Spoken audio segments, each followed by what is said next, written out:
Well, good to see everyone, and welcome to our first time I've done this webinar for about 4 years. I used to do this regularly before, but it's a teaching about some of the stuff that not a lot of accountants or people teach you. And the truth is, hopefully, with most people, you'll never get to this position. But my suspicion is that many are going to be in this position as a result of the last few years where the government decided to have an awful lot of fun and lock businesses down and crap like that. And of course, the fact that now we're entering into what I see the beginning of a Great Recession depression, where interest rates are going up, very similar to what happened in 1928, just before 1929, the absolute shit show hit the fan, and basically the Great Depression began. And it was started by interest rate increases, big companies cutting staff and excesses and all that kind of stuff. So literally we are right in the beginning, I believe, of a major recession, and the full impact of the COVID lockdowns and the hurt on businesses and the fact that people were buying properties at very low interest rates, that they were relying on those rates staying constant, are going to be caught out. So I do see the next few years is going to be quite potentially difficult, and potentially a lot of people could be in this position. And I'm hoping that we'll be able to, that what we teach today will be of value to really help people find tools and solutions to get through this time. So you don't need to confess it publicly if you don't want to, but is there anyone here, you can either put it in the public chat or just send it to me privately, that is actually financially really kind of having some challenges right now, as a result of what happened in the last few years, or just property, or just generally finding things a bit challenging, and potentially could have some tax debts in your business or things like that. So, okay, yep, I've had a couple of people message me. Yep, anyone else? Like I said, you can message privately. I'm hoping that, okay. Well, for those of you who don't, it's good to know this stuff anyway, and let's get underway, because this is very useful. And having been involved in insolvency as well myself, and helping people in financial challenges, this has been able to really help people, be able to deal with this stuff. I've had a lot of dealings with this from my days as a lawyer. A bit of background from me, just in case for those of you who don't know much about me. Even if you do, I used to work for the Australian Taxation Office for 10 years. I was a tax auditor and did all kinds of other shit there. I left them because I decided to leave the dark side and come and work for the light, and help basically overcome and put the greedy gold-digging scumbags in their place and find a way to work for the other side. And as I tell people, to help basically bring financial salvation to people rather than work for the dark. So that's my little spiel. And I became a qualified lawyer and accountant. I ran an accounting firm, a law firm, and ended up doing all kinds of, not just asset protection, but working in different ways to help people also with credit card debts who got in a massive credit card debt, massive tax debt, a lot of stuff that was going to otherwise destroy their lives and bankrupt them, and show them some nice little ways to maneuver their way out of it legally. So that's kind of, and everything we teach is legal today, and just even strategies you can do to empower yourself to manage debt. So even if you are not in a major issue, you'll find that what I teach today will even help you to become very empowered when it comes to managing if someone's chasing you for money. So who would be very happy to learn some ways to do that, and just how to deal with, persistent debt collectors and possible credit card, and just learning how to, deal with those situations. Just type a Y if that's like, yeah, man, that's kind of sounds pretty good. Okay, yep, Matt. Yeah, quite a few of you. Okay, good.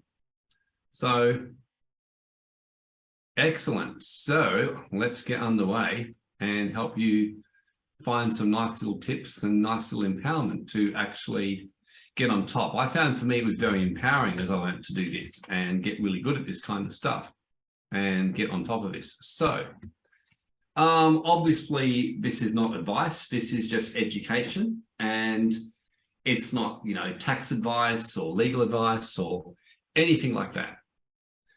So what you're going to learn today is a little bit of this kind of stuff, just some tips about this kind of stuff. Legal rights with debt, just some very basic intro in handling unpaid debt, a bit about credit card debt, bankruptcy, a little bit about that, bit about ATO debt, home mortgage payments, and things like that. So I'm just going to cover all that a little bit. So it's not going to be a very detailed teaching on each of this. I just want to open you up to these possibilities. So this is one example of a big problem that many face, that, you know, if any of you have ever been harassed by debt collectors from tax and super, credit cards, or anything else, it's a really, really, really horrible feeling, so to speak. And just kind of knowing that, you know, this kind of stuff can happen, that you can be badly affected, it's just not really fun, you know, when you're in this kind of situation. So you just kind of feel like, what am I to do? I really don't know how to handle this situation. So generally, if you're caught in the rat race and things like that, and you're experiencing major like that, and you're getting debt collectors, it does start to mentally affect you. And if any of you have ever had tax debt or mortgage debts you can't pay, you'll find that you will have this thing, like if you've got personal debt, which you can't seem to get out of, you know that you'll stay in the same patterns of cycle and debt and continue to spiral without getting ahead. And no doubt with some of you, and even those listening now, listen to the recording, the stress of tax and personal debts, if you're finding it hard to pay, does start to affect your health and well-being, and even affect your family and relationships in a negative way. Just out of curiosity, is anyone just even from any kind of debts at the moment or challenges they're facing, just noticing it stressing them out a lot? Just type a Y. Just curious that how many here are like that.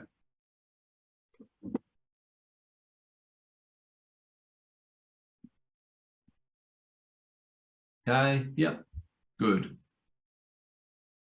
Yep, couple of people, yep.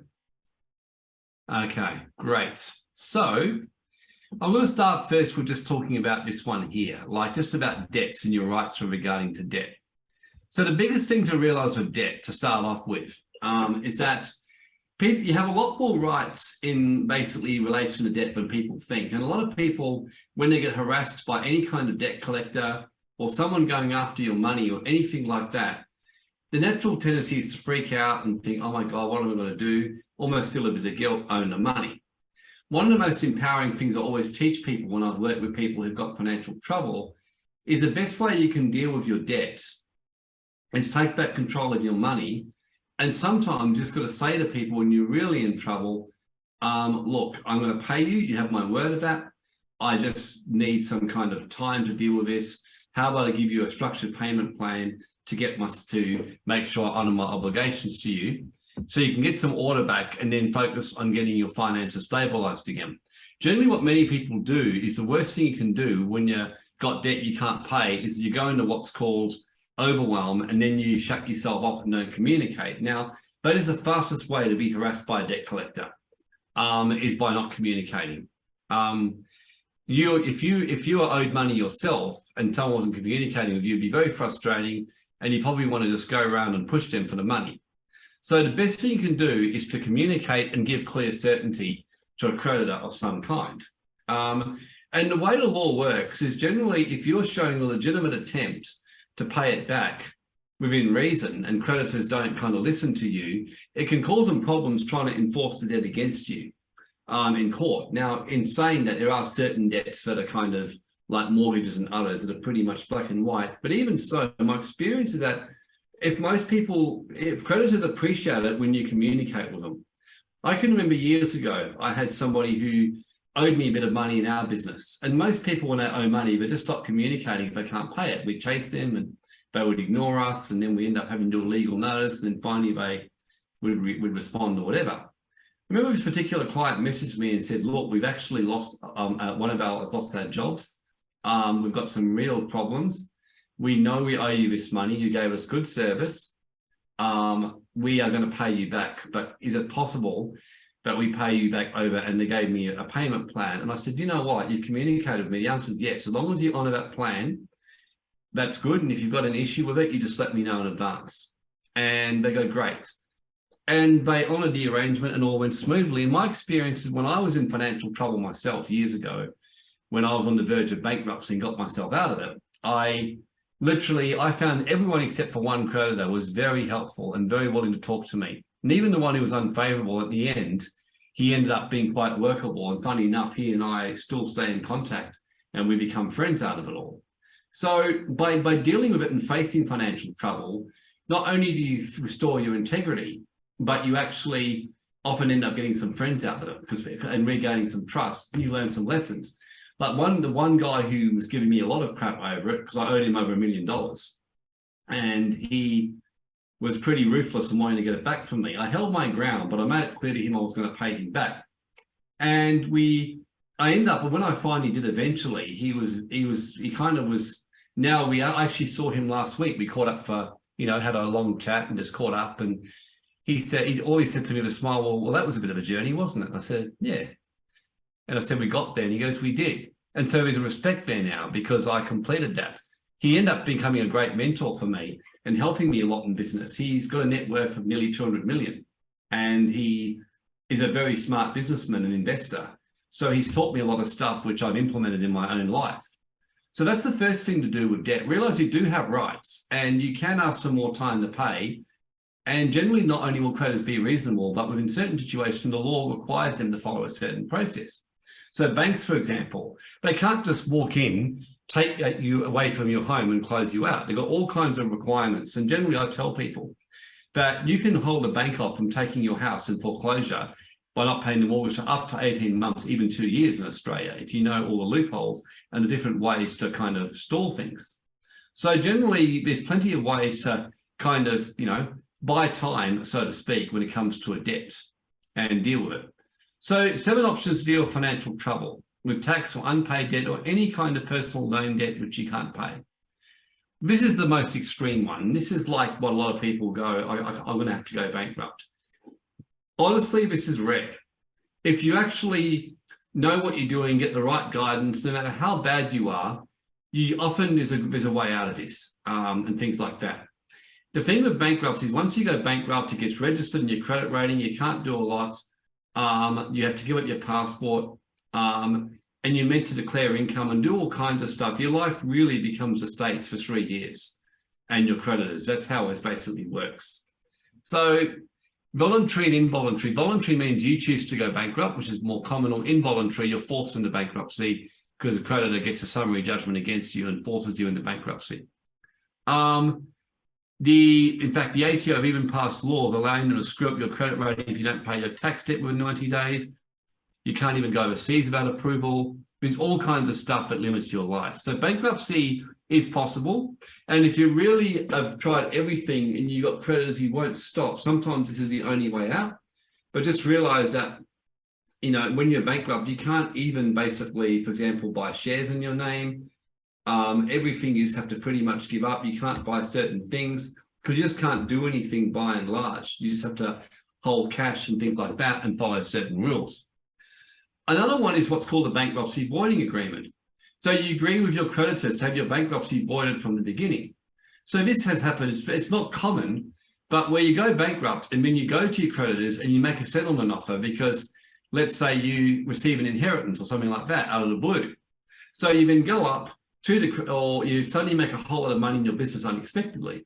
Some of them you have to pay by law for bankruptcy contribution, but you go to your creditors and say, if I pay you X and actually get your debt completely paid out or to this level, say 75%, will you accept this and agree to void my bankruptcy? And they will actually, quite frequently, they'll say yes. Occasionally, like the ATO are often a bit more difficult, but this can happen, and I've known this to happen. So you can actually go and, during your 3 years and void it and kind of undo it by doing it. It can be done. So most people don't even know that. The other one is a pre-bankruptcy settlement. So what you do is where you prepare your statement of affairs. Now, this is something I learned from a very clever lawyer. He said, if you just simply say to someone you can't pay, you threaten to go bankrupt. Everyone tries it on them. It's a common one. They go, oh, whatever. And they'll call your bluff quickly. The one time they take you seriously is you prepare a statement of affairs. Now, that's a document which you can get at the state government office, which you have to complete like ages of pages, will take you a long time, which basically is a form you submit to go bankrupt. You have to declare your debts, your assets, and just about your whole life.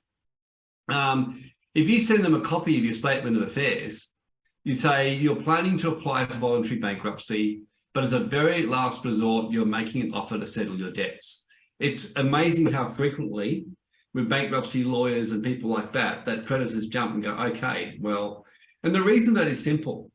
Big companies and big banks and creditors are not stupid. They know that the statistics show that the average creditor in a bankruptcy gets about 3% of their money. That's quite common. Or even 5%. They don't get a lot, because once someone's bankrupt, they're not going to get their money.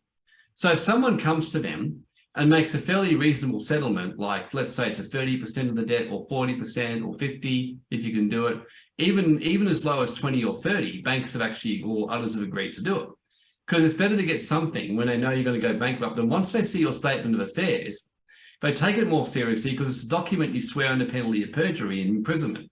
So where you're honest with your affairs and you show them a situation, and it's incredible how effective it is. I mean, I used some of this strategy to a degree when I was in real financial trouble, and it worked really, really well. In fact, in my situation, I can remember all the creditors I mentioned were really good, except for one, but eventually was the other one who was very hard with me was actually a major finance company, which I won't give their name, but they were horrible. I even said to them, I planned to pay the whole debt. They just had to be patient with me and come up with a plan. And they said to me, oh no, we'll get back to you. They said, oh no, we submitted to our refinance. Effectively, we want to refinance. And they wanted to charge me a $4,000 refinance fee. I said, have you completely lost your fucking marbles? I said, I've told you my position. I've shown you my details. This went on for months. And in the end, I did some inquiries and talked to some people, and I learned a trick. They said, and I said, one guy told me what to do, and I said, I know what to do now. He said, just do what I tell you. I then went to the company, because all these companies have what's called a media liaison officer, and their job is to keep good PR for the company. That's their sole job, and to keep the company from bad press. So I found out the media liaison officer, and I contacted them, and he was very friendly. I told my situation. I said, I actually want to pay the debt. I'm not playing any games. Because what they're doing, he's horrified. He goes, is that what they're doing to you? I said, yeah. And he goes, okay, leave it with me. I'll get back to you within 48 hours. And I had him message me personally saying, I'm putting you onto this guy. We're onto it. And this kind of very like contrite manager who kind of was straight on saying, yeah, look, I'm really sorry for this. I didn't realize that people were doing that. I mean, whether they did or didn't, I don't know. But as soon as they realized that this could be a media issue, they were onto me really quickly. And they end up, and they said, and I even said to them, in fact, if I paid you an upfront settlement, and they said, yeah, and we agreed on 55% of the debt. Now, normally they would have to be instant, but I said to them, look, because I knew they'd muck me around, and they kind of have to be a little bit nicer. I said, I'll pay you that, and I'll pay you fast, but I can't pay you straight away. How about I pay you over 5 months? They go, okay, that's fine, as long as you make payments. So they cut my debt virtually in half. I paid it over 5 months and walked away from it. Now that happened because I knew the system, and I worked it out, and I did some inquiries, found a liaison officer and did that. So generally there's ways to do that. It's like with banks. As soon as you find a bank's giving you a hard time on the mortgage, you find out the ombudsman that deals with them, and you can go to the ombudsman. And then next minute, the bank's held it for months dealing with the ombudsman's questions and complaints to basically force them to actually kind of handle you properly and give you a mature, decent response rather than threatening you. So there is a lot of remedies in this kind of stuff. And it's a very common one, this pre-bankruptcy statement. There is also a special bankruptcy one. This is one which is more formal. It's when you get someone like the ATO or certain creditors that really aren't interested in kind of, negotiating too much with you. And let's say there's a number of different people you owe money to. And if you can get 75% of them to agree, or of the votes to agree, then the other ones are forced to agree to it. And then that becomes a formal listed agreement, which does go on the record, and they'll be seen, but you won't be bankrupt. You won't be listed as bankrupt. You're just shown as you're under what's called a Part 9 agreement. So I don't like it as it still shows up in the credit rating, but in saying that, it's better than bankruptcy, because it shows you haven't gone bankrupt and you're on top of it. So in some situations, you don't have a choice. You either go bankrupt or do one of these agreements. So another one that's very good, which I pretty much did myself, was settle direct with creditors. That's really what I did. So I didn't end up having to do my statement of affairs myself. I started to do it, and I thought, let's only use this as a last resort. And it turned out I didn't need to do that. So you can go direct to the bank or finance and make a lump sum payment. Now, here's where it gets really interesting, that most major banks offer this. Now, in saying that, they won't admit it to you, and you often have to ring round a few departments to get there and know how to do it.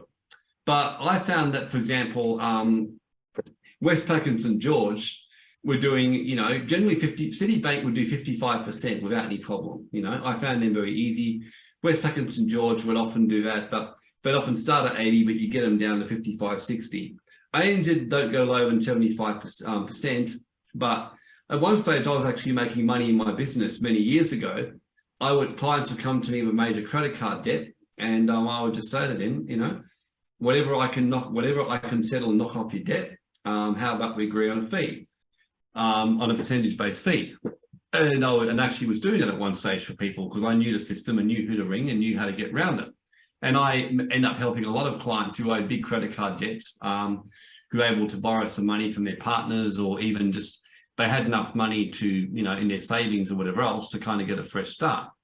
So just keep in mind that banks do this. And if you're giving statement of affairs on the verge of bankruptcy, you can get even less. But so keep in mind they negotiate hard, and you've really got to ring around and get through to their kind of settlement area when it comes to this and financial hardship, and kind of and tell them, and eventually they'll find someone who does it. Number 6 is just simply into a payment plan. And most people will do that with you. Even the ATO will do this with you. They're a little bit strict on their payment plans, but they will do it. And you can indefinitely, hold up a tax debt by simply ringing them and doing a payment plan. The one thing I learned from going almost bankrupt, I didn't, was I became very good at this. I actually started to have a bit of a giggle to myself. I thought, God, you could be an absolute dick if you wanted to be, because there's so many rights you've got and ways you know how to work the system. I thought, no wonder there's these crooked people who find ways around the system. And I end up saying to someone, the biggest lesson I learned as a lawyer was you could be the most honest, decent person and be screwed over by the system. And equally, you could be the absolute most crooked, son of a bitch on planet Earth and literally get away with almost anything. And so the secret is just actually learning how the system works, but do it, and doing it correctly and using it in the right way. So you can do this. And most major banks, most people will do it, and most companies will do it if you really do the right thing by them. And it's very important, if you're going to do this, to follow it, but do things in writing. In this current world, as people learned by the mandates, the pen is mightier than the sword. In our Australian, American, New Zealand world, the new form of swords or conquest is the pen. It's getting a written mandate. I mean, everyone's greatest terror was when the attacks would come last 2 years with mandates, like new mandates are being announced, new this, and a new vaccine mandate, a new COVID mandate. And I'm sure that when you heard those words in social media, fear or like this tension would enter your heart, you're like, oh no, what are we going to say next? So generally banks and lawyers, there's actually a really good teacher on common law and the law and freedom and rights once said to me, he said that he basically said that about, for example, Jesus. He said that Jesus was very clear on this as well. When you read about it, he said, woe to you lawyers, for you have the key for the kingdom of heaven and have hidden it from the people. In other words, the secrets to overcome it, to mastering people, and the system to control and open the gates, but you misuse your powers for not greater good. So most banks are willing to do this, and most people are willing to do this. So when I do that, and I actually do teachings, I've done teachings on legal notices before to people, and I don't generally ask. I can remember years ago, I had a client and also had a girlfriend who's being chased for a lot of money, and she was really stressed by it. And there was a particular finance company that's known for their ruthlessness, and they would harass with calls. And when you'd even try and do a payment plan, they would even start saying, well, no, we want this quickly, and they'd kind of bully them into giving it. And I remember getting myself or legal authority to act on my girlfriend's behalf. And I've done this for many clients as well. So when they called me, I took the call and said, yep, look, I'm Warren Black. This was when I was a lawyer, I'm representing them. I said, okay. And I kind of said what we're going to do. He said, well, no, we don't accept that. And I said, well, you will be accepting it. I said, it's that simple. That's because that's what she's going to be paying. And you can see the guy wasn't used to someone being that direct to him. And he goes, well, we may or may not. I said, well, you and I know exactly how the system works. I said, you can chase them and spend all your money in lawyers and waste your legal fees if you really, really want to do it and go for your blooming life. By the time you've done it, you won't get any money. And all that will basically happen is you've wasted your money. I said, either that or you can be mature with me and have a proper talk with me and we can handle this in a mature way. And you're going to agree to a payment plan that's reasonable. So I don't really give a crap which way you go about this, mate. And the guy kind of goes, okay. He goes, well, what are you offering to pay you? So I told him, he goes, that's way too low. And I said, well, I'll put up a little bit. That's my last thing. I said, that's what we're doing. I said, I refuse to put her under stress. I said, this client, I said, that's what you can pay. You're not the only one she can pay. She's got many creditors, so you can kind of lose the entitlement. And I said, I understand that your annoyance as a creditor because, yes, she does owe the money, but at the end of the day, she can't pay it. So now we're trying to fix the matter. She is serious about getting her affairs in order. So that was important to say to them because they want to hear that you're not just kind of being a dick for the sake of it. They go, okay, well, I said, I'll send you something in writing to confirm the payment plan, and she will agree to the payment plan, stick to it, and you're going to accept it. And I just sent them a notice, and I pretty much listed out the payment, and I just said it will be taken, but if I haven't heard back from you within 7 days, you've agreed by consent, and that's kind of using legal stuff. And they end up agreeing, and we got things in order. So I learned that very quickly. When I learned with banks and finance, I just told them this is what's going to happen, and you could see they weren't used to it. But I'd always say, look, we're going to fix this. But I said, but you're not going to sit there and do your bullying taxes if you do that stuff. And I even said there was one company for one client one time, he just kept pushing it. I said, well, just so you know, you keep this stuff up, you'll be the last person we pay. We'll pay everyone but for you. And then we can kind of watch you go ahead and sue them. I said, I really don't give a shit. It doesn't bother me. He said, it's not my money, it's my client. And I'm just doing my best for my client. And all I will tell him is that you won't do it. So go for your life, engage your lawyers and have fun. I said, my plan is to make life difficult for you if you keep this stuff up. And you could just see the guy in the end end up going, kind of laughing, go, fine. He goes, don't be so like that. He goes, no problem, we'll work with you. So sometimes you've got to find your power to do this. And that was a great learning for me because by helping clients and doing it for myself, I went from a guy who was actually a little bit disempowered and hiding it well because I didn't, because I'm naturally a bit of a very kind person and like to help people in trouble. And the reason I got into financial difficulty was in my business, I was so keen to help everyone else above me. I didn't look after myself. So my biggest lesson was to learn that first and foremost, I had to take care of myself and value myself first. And that whole exercise helped me find a lot of power. So if you do get into financial difficulties, yeah, it's a good opportunity to basically find your balls if you're a guy, or find your pussy if you're a girl and get really empowered. And and empowerment doesn't mean you be deliberately difficult. It just simply means that this is the truth. I can't pay you right now. I plan to pay you. This is my plan. This is the certain plan I'm giving you, and you're going to accept it. And if you're not, well, that's fine. But, you're going to be the loser and so am I. And the richest man in Babylon talks about doing this. The last one is ignore it. Just do what you've done today. Just ignore it, turn your phone off, pretend it doesn't exist. And eventually you'll probably get summons and lawsuits and get basically sued anyway. So that's your basic ways to do it, This is what a lot of people do. They just lie in bed, be highly stressed, ignore the calls, let them bankrupt you, hit you with high interest charges and just kind of get on with life and fall apart. And that's an unfortunate way to go about it. It's not necessary to do that. You can fix it. Going bankrupt is very much a last resort. And as you can see, there's at least 5 other ways to deal with it other than ignoring it, and going bankrupt. So the first and 7th extremes, you can do 5 different things in the middle here. And all of them, I think, are significantly better ways to deal with it. And then in the meantime, start to get it. Once you've got your debt managed, you will notice that your creativity frees up and you can start thinking of ways to make money again, rather than sitting there freaking out because you just can't meet your expenses, because you do get what you focus on. Okay, who found that helpful? And any questions? Just type in the chat, who find that really helpful and very useful and can possibly use that in your life in some way?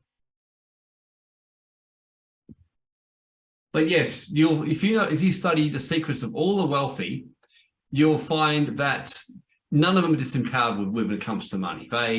They will push. Banks will not be sitting there feeling guilty about chasing you for debt, and Elon Musk, if you owe him money, you can rest assured he'd be after you for the money, So it's kind of, I just say it's being willing to do that. Like with Global Wealth Club, I'm like, those of you who worked with us and paid us, you know what we mean. We charge, we get up front, and if we don't, we charge a good premium. But we make sure when we do that, we deliver what we say and deliver it handsomely, making sure that we really look after our clients. And then most of our teaching is free, because that's our aim. Is 99% of our, are basically people who come to our webinars never pay anything, so we can help the masses. But then those who do pay, we really will help to get amazing results. A good question about payment plans for utility bills, and that, look, anything this works for. If you've got utility plans, if you communicate with them, they're pretty good. I found that we found Synergy, one of my close friends, she was a single mother, she fell behind, and for 2 years, Synergy was really reasonable with her. As soon as you communicate with them, you're contacting them, you're staying on top of it, or Telstra, they're actually really good, because most of them, they don't want bad PR. And because most people ignore them, they actually appreciate it when someone has the decency and the courage to call them and talk about their situation and get over their humiliation and embarrassment and shame and handle it like a mature adult. They actually appreciate that. So my experience is that I've seen big companies, like when I was doing that, they were very thankful to me. They actually said, no, well, look, thank you. It's good that you're actually making some effort with this. So, and what is considered reasonable on a payment plan? Well, I just say first you work out what you can actually pay, realistically, really work it out. If they say no, if they say no, well, then you just show them, you be honest, you show them the situation. And, if they really keep pushing, well, maybe you can squeeze a bit more money if you can see they're serious, but 99% of the time, they will be reasonable with you. If, I found with some people who are not being helpful with it, I then openly showed them my financial situation. And when I showed them that, they got back to me, okay, well, if that's the truth, we'll work with you. And they did. So Lynn says here, I do this as a financial counsellor and got many hundreds of thousands of residual debts for people. Oh, wow, then that's great. Thank you. Yeah, we should talk a bit more. It's very good because, most companies will be very reasonable and they have a debt write-off allowance in their accounts. Like banks have a budget, for example, for write-off of credit card debt. They expect to write off some of it. Many creditors do that. They have an expectation of some bad debt. It's in their budgets. So if you're in really genuine hardship, there is often a way through it and they'll actually work with you. That's been my experience. So now that we've kind of done that and had a little bit of a look at those ones there, and we've gone through the 7 particular options for debt or whatever else, so just going back to what I said you'll learn, we've covered the legal rights, we've covered the 7 ways, the negotiate one, what bankruptcy is. So now let's have a quick look down on ATO, superannuation and other debts. So these are something that in business especially, and I really hope there's business owners listening to this one, because many businesses after COVID, I know this, are in real hardship with this. And the reason why is very simple. When business owners get into any trouble and where they can't pay their staff, they're in lockdowns, usually the last person they pay is a tax office. The money they put aside for their BAS, they just take it, they use it to pay staff, they use it to pay this, they stop paying their super, they get overwhelmed. And then they wake up one day, 2 years later, and I've had about at least a couple of clients come to me who are successful businesses, who are literally, one girl right now owes 282 grand to the ATO, 50 grand in unpaid super. I've got another client in a similar situation. It's very common stuff to happen. I got in that situation when I got in trouble years ago. In fact, I owed 680 grand to the ATO and I got rid of the whole thing at the time with a whole legal, restructure and things like that. So it's just knowing the system and knowing the legal rights, because there is rights, and you'll see as I show you. One of my favorite quotes is what Packer said, and I think it's the ultimate empowerment, So he says he was being ashamed for not paying enough tax. And he said, well, I'm not abating it. He goes, and why would I pay it anyway if I don't have to? He said, you're not spending it well as a government, and we should be giving you any extra. So he openly said to them, I minimize taxes, I'm proud of it. And the journalist really didn't know what to say, in the Senate. He just said, yeah, I do it. So of course I do it. And he goes, because why would I give you buggers anything extra? And I'm sure many of you could relate to this. So by not taking action, it can really affect you massively, because my experience is that people get really stressed by the kind of stuff. On top of that, the way the law works is that they'll keep racking up interest at pretty high rates. Last I knew it was around 8.7, and they can garnish your bank account. Now, what that means, if you don't know what garnish is that you go to your business account one day and you're like, what the heck? There's like 20 grand taken out of it. And you think someone's hacked it and stolen it, and you found that the ATO did it. And what happened was the ATO what's do what's called a garnishee notice under the legislation, which allows them to basically go to your bank account and take some money out of it. And they can do that. And they do this in certain occasions. So that's another thing that can happen to you. So that's why you want to manage your debt and be on top of it if you fall behind majorly.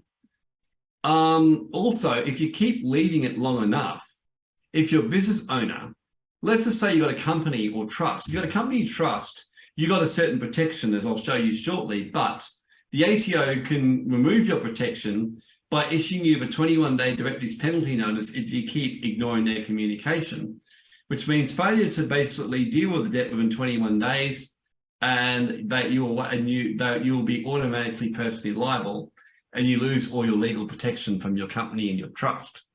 So there's a lot of penalties for ignoring shit. That's the point I'm saying to you. So you really don't want to get into the habit of ignoring stuff. The other thing too is that they can do all kinds of stuff to you. They can force you to shut down your business by winding you up, taking it to the court, and then just force a wind-up order. And if you ever go to local courts and district courts, you will see various wind-up orders and wind-up notices that hit companies and things like that. So like Aidan asked about the tax office garnishing bank accounts en masse over the next 5 years. Look, I would say it's quite possible, Aidan, very possible, I don't know about en masse, but it's certainly something you can't actually ignore, because it's a real issue. But they can do that to you. They can go, and most people from my experiences are running their businesses in their own name. I've taught this in things, and of course that means they're a sitting duck. So, excuse me, I'm just about to sneeze. Yeah, so basically, if you got it in your own name, the ATO can pretty much go for you, get summary judgment. If you got property in your own name, if you got savings, if you got shares in your own name, they can pretty much go to court, get summary judgment, and seize this money from you. And most involuntary bankruptcies are generally governments, like ATO, other organizations that have forced bankruptcy against you. So you really can't ignore stuff, In terms of Nadine asked, when does one stand when a lawyer won't release funds for a deceased estate? Yeah, that's a bit of a different issue, Nadine. That's kind of getting into testamentary laws and things like that. You're probably best to see an estate lawyer and that kind of stuff. So I don't really know much about that sort of stuff to release the funds. You'd have to go and see some kind of lawyer or counsel, would be my guess, who specializes in estate law. So the ATO can basically take things, shut down your business, lose your house, and things like that. So the consequences of not paying your debt have got a whole lot worse in recent years, because now the ATO have got a new credit default rate laws as well, which they suspended the operation of. They passed them about 4 years ago. They suspended the operation of these laws during COVID, but now the last few months they've turned the knob back on. And they've said, because in COVID, they agreed they were not going to enforce debts. Now they've said they're going to enforce debts. And now they've got moving again. They want to get their money in because they're a bit low on cash. So I expect in the next year or two, maybe garnishee, Aidan, maybe you're right, but I certainly think you're going to see a lot of defaults, bankruptcies. I've got clients being harassed and chased, credit ratings, going to get a loan and they can't get one because there's an ATO default on the thing.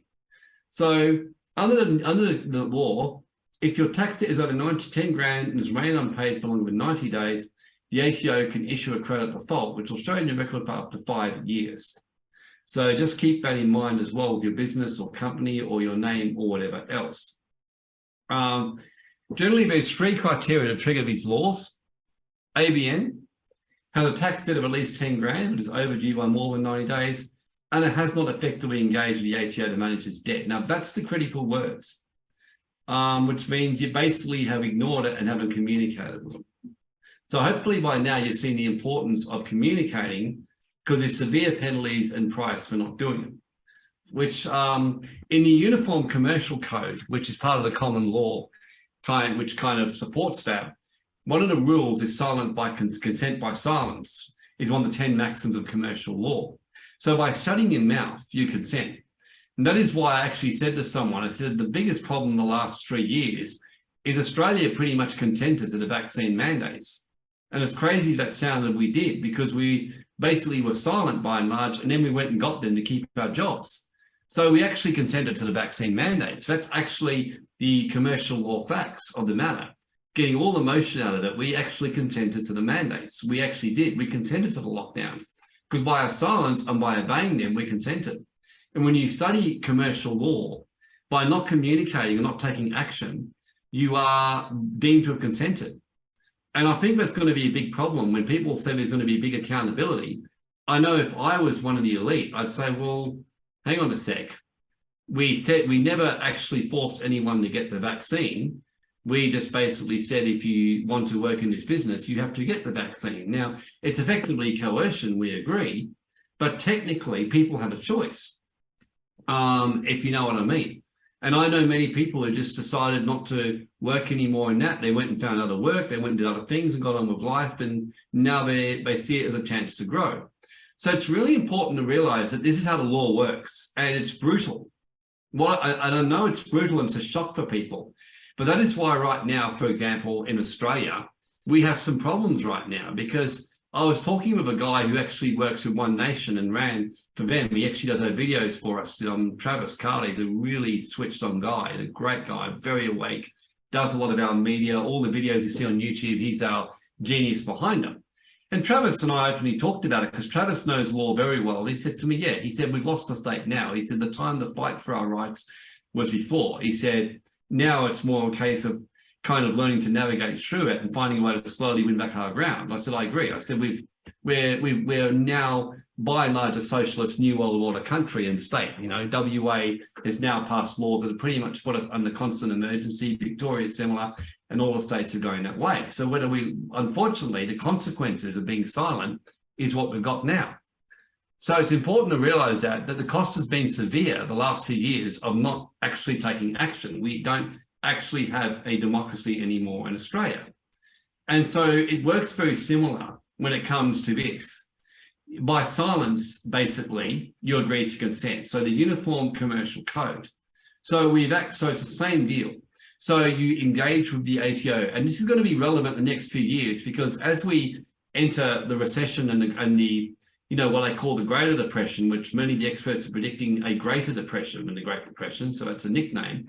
It's going to be, many people are going to have to know their power and learn how to financially navigate their way through it, and the harassment for people chasing for money and everything. So you won't be seen as effectively engaged unless you do one of four things, like I'll show you shortly. So that's what the legislation shows. And they're doing this because governments are running out of money. And when you read the book, The Sovereign Individual, that was written in 1995, they predicted that governments would run out of money, and that the smart, the elite and the wealthy have found ways around the tax system. And bit by bit, any countries that are overtaxing, they're either pulling out or finding other ways around it. So what's happening is less and less of the rich are paying tax. And so, of course, they have to get the money from somewhere. So they mix the money printing, but too much money printing creates hyperinflation. So they can collect a lot of taxes, a lot of revenue. In a business, when your business is financially struggling, what are you going to do? You're going to assess your bad debts, and you're going to start recovering your unpaid debts and try and find cash flow wherever you can and cut expenses. So that's what they're doing. Elon Musk is cutting expenses across Twitter. He's firing people everywhere. Facebook are firing people.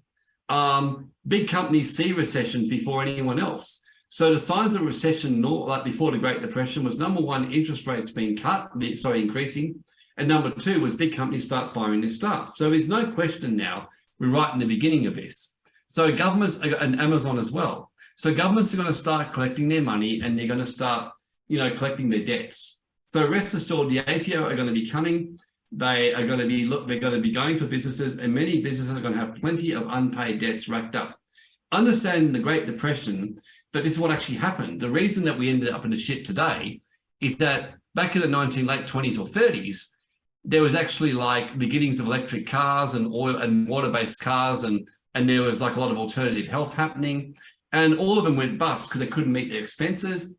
So guess what? The lovely banks bailed out all the smaller banks. They bailed out the big oil companies, bailed out all the other energy companies, and the pharmaceuticals bailed out the alternative health, took control of the world, and we got what we have today.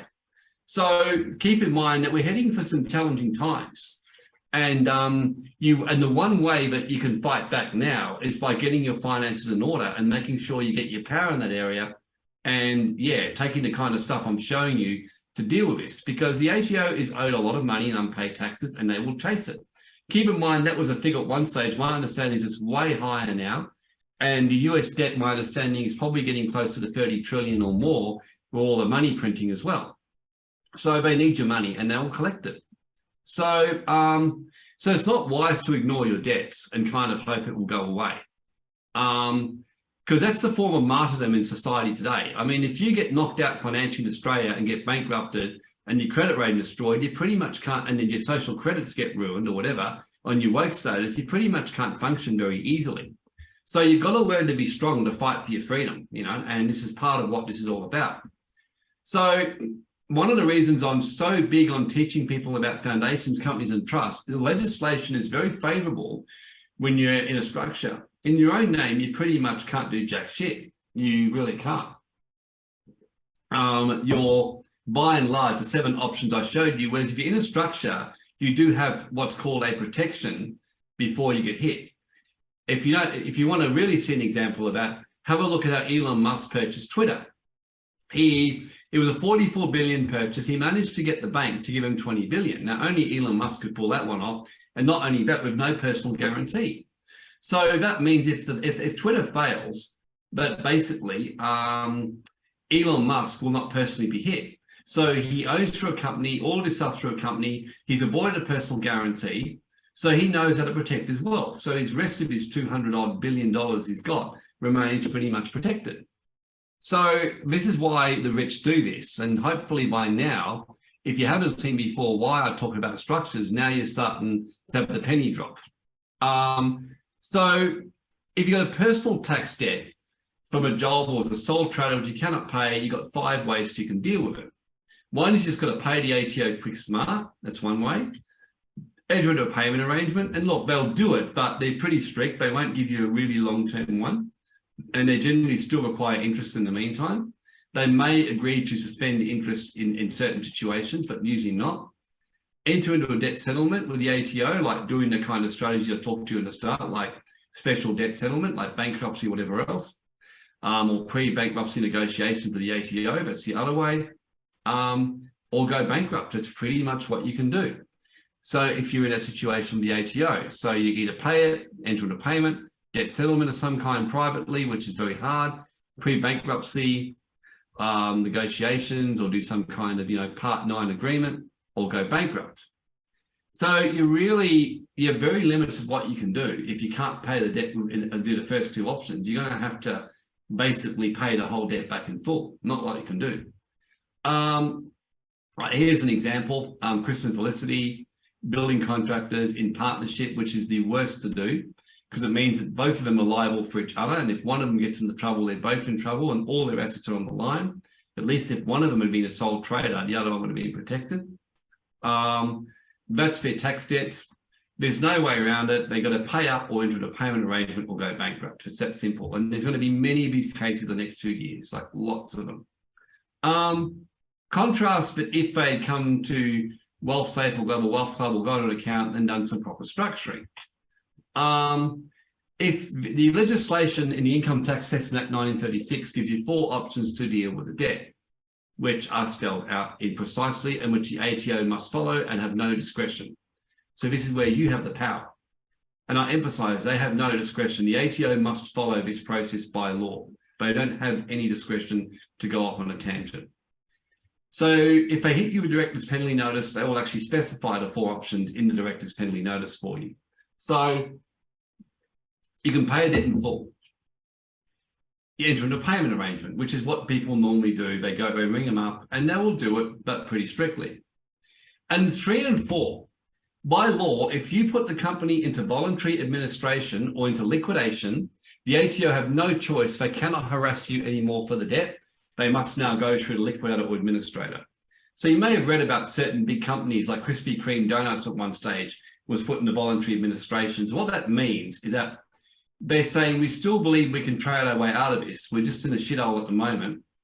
And we don't want to keep doing this and racking up debts, because the problem is if you keep doing it, you could be guilty of what's called insolvent trading, which under company law is a serious offence, which means you keep trading and racking up debts deliberately when you know you are not going to be able to pay them. That at the very least will make you personally liable.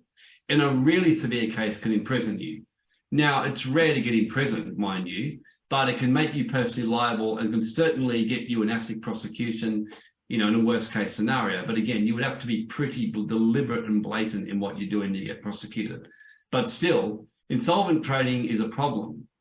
So in other words, if you hit a point where you really can't pay your tax debts and you keep going, when it's obvious to any half intelligent person that you should have known that you're in trouble, that will be noted by any liquidator or administrator when they're going with it. So generally administration is when you know you can trade your way out of it or pretty confident, but you realize you need some help. So by doing that, you force the ATO and all creditors to kind of just back off you. The administrator takes strict control of the company and works with the directors and board and directs them what to do, cuts the costs, cuts expenses, cuts staff, leads the company out until it gets back trading. And Krispy Kreme was able to trade out of it. Then the administrator backs out of it, stops taking fees, and everything goes back to normal. So that's a common thing that they can actually do. Elon Musk, you've noticed, is trimming Twitter like no tomorrow. I've been doing this, by the way. In our company, we've been trimming expenses and I've been cracking down on all of our staff and everything, because I've said to them, guys, next year or two, we're entering a depression. Musk knows this, Gates knows this. They're all moving on it. So I'm not going to be a dummy. So I'm going to make sure that any staff that aren't of high caliber at our club, I want them out. And those who are here, I want to make sure everyone's doing maximum performance and getting maximum results. So we've been doing that. So the other one is shut down or liquidate the company. Now, that typically means that the company gets shut down and bankrupted. But this is the key to understand. The company goes insolvent, but you don't, okay? And Musk knows this. So if Twitter goes broke, Musk does not go broke. Musk is not bankrupt at all.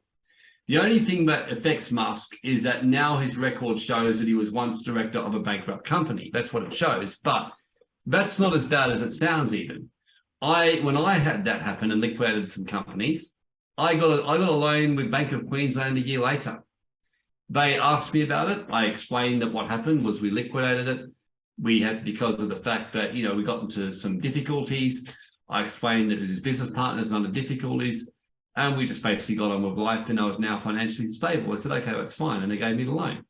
So it's much easier when you think. And generally, even on your credit rating, the notification that you're a director of a company liquidated generally is only there for 12 to 18 months anyway, as a rule. It rarely goes longer than that. It's just a short-term thing while the process is going. So that's your 4 options. So in other words, you could, if the other option is you liquidate the company and you walk away from it. Now, obviously that doesn't mean that your business ends most of the time, but not necessarily. There are situations where you may be able to, depending on the situation, legally buy the business, do a deal with a liquidator, make some kind of settlement deed agreement with a liquidator, because the ATO won't do settlements very willingly, but liquidators will. Liquidators are much more commercial.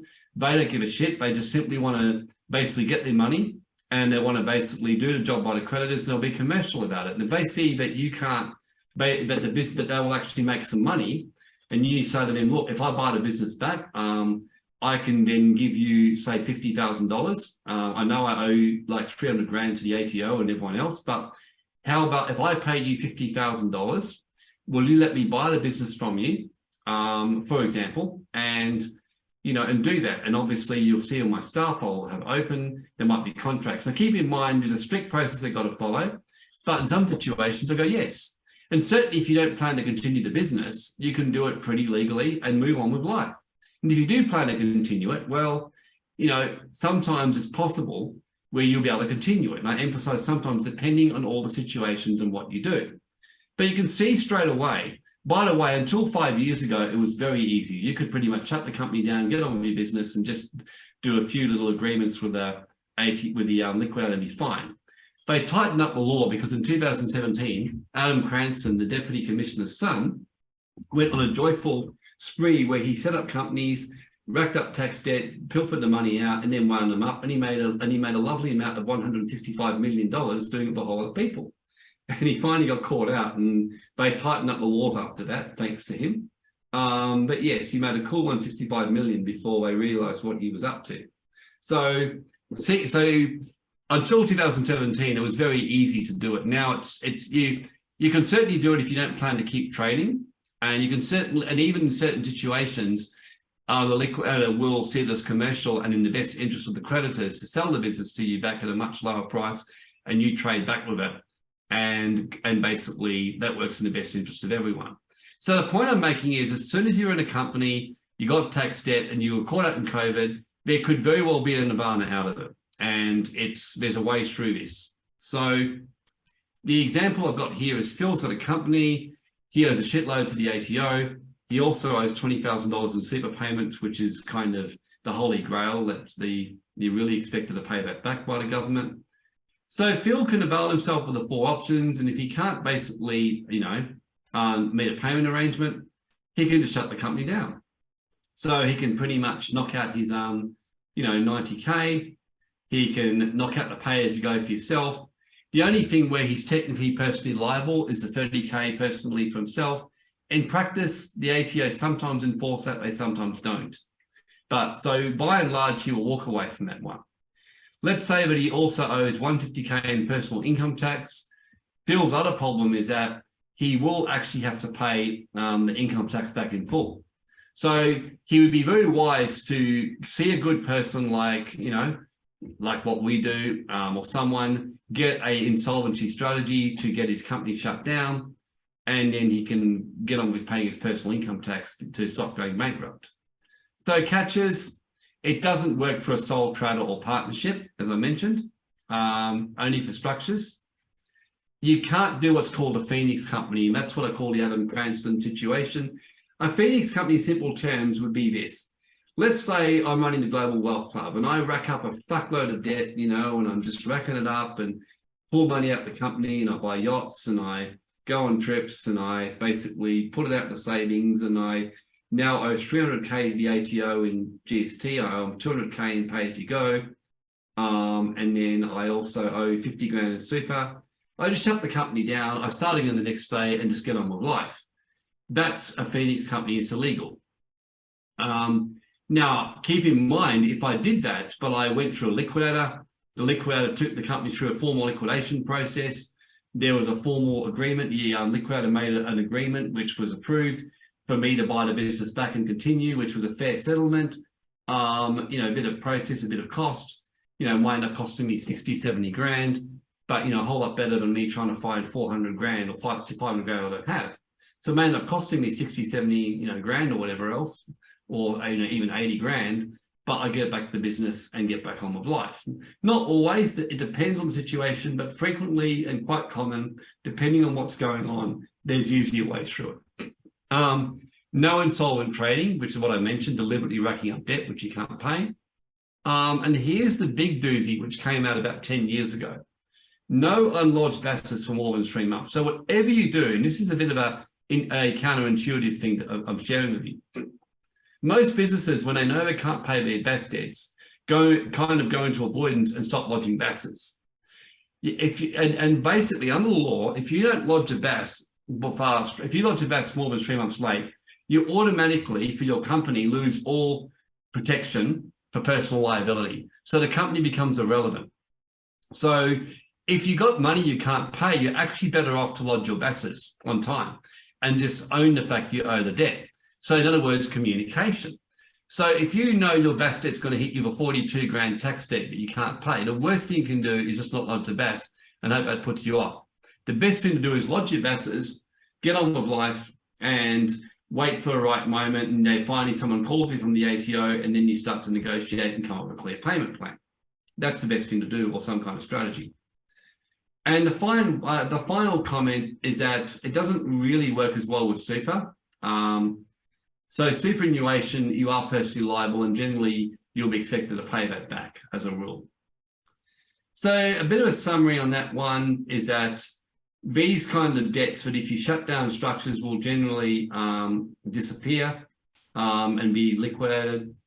Ones like these ones here, you will be expected to pay back, but keep in mind it depends on the situation and not always. So the biggest lesson I hope you get from this one is that there's so many ways to deal with your debts when you've got it.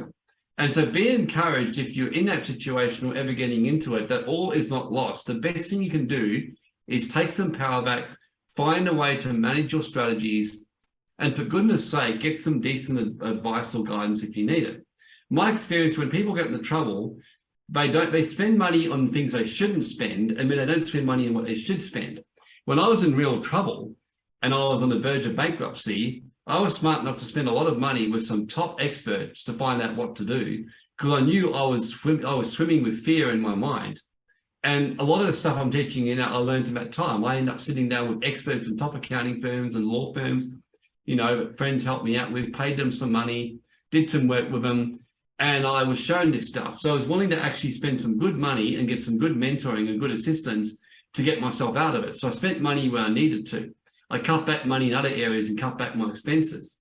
Whereas many people just want to keep their lifestyles going and don't cut back and spend money where they could do, which could transform their life. Okay, that's today's webinar. Any questions or comments, please?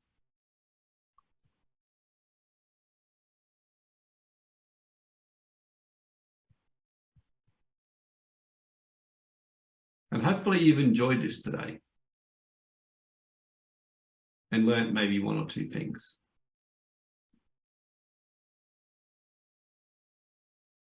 Mel, very informative.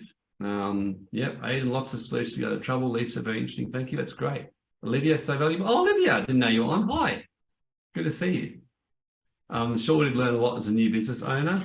Yeah, that's good. Landy, specific templates for content organization. Do you want a payment plan? Good question. Look, financial counselors often have that kind of stuff, Landy. I mean, I do teach a common law course. In fact, I've got a feeling, Landy, hang on, let me just go to the Global Wealth Club site. I have a feeling I do have some free teaching in this area. Let me have a look. So let's just go here. I'm certain we got some free teaching in this area on common law notices and how to write notices. I'm pretty sure I've got something. So if this website decides to move to the page and not suddenly go slow on me and be annoying. Yeah, so in the free trainings, yeah, it's being annoying. I'm sorry about this. You'll see something about common law and stuff like that. If you, I think it's topic number 4, and knowing your rights. And it actually is a section there on common law notices and templates. So I'd really encourage you to get on there. And just one of the things so you can all know is that one of the visions I've really got with the Global Wealth Club is one of the things that Google do is I tell people, I ask people, how much does it cost you to use Google? And they said, well, nothing. I said, how much to use Facebook? They said, nothing. How much to use Instagram? Nothing. Are these big companies? Yes. Do they survive? Yes. Why? Because 99% of people never spend a cent with them. The 1% that do spend good money, like I now spend money, I spend money with Facebook for ads. I just started spending money on Google AdWords with one of our businesses for the first time in my life. So after 18 years of using Google for free, I've started spending money with them. But, you know, I'm a rare person who spends money with them.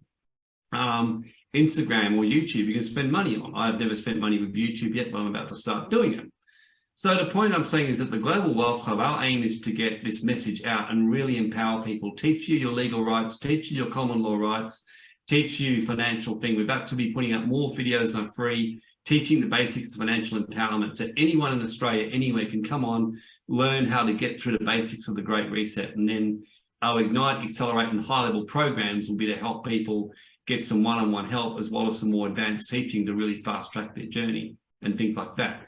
So by all means, please keep coming along to our free stuff and we welcome your feedback. And I'd really like you to get the message out and let your friends know what we're doing. Because like I said, you will see that we mean what we say. We'll give you, our aim is to have the best free content on financial education, empowerment with practical solutions in the world. And I know it's a big vision. I expect to be able to achieve it. I don't see any reason why I can't. But it would really help if you get this out because as I see it, we're heading for a major depression and recession. I can see that governments are really, really, really doing really bad shit. And if you study history and you look at what happened in the 1600s and 1500s, the same shit is happening now. And all the rights and freedoms we fought for, we've now given up. So if you want to get a bit of an idea where this could head, go back and study the history of 400 or 500 years ago and learn about the kind of violations of rights that became, and stealing money and assets that became a normal thing. So the one way we can mitigate that is giving people power. And the one language people in Australia, America, New Zealand understand is money and stuff like this, and rights and laws.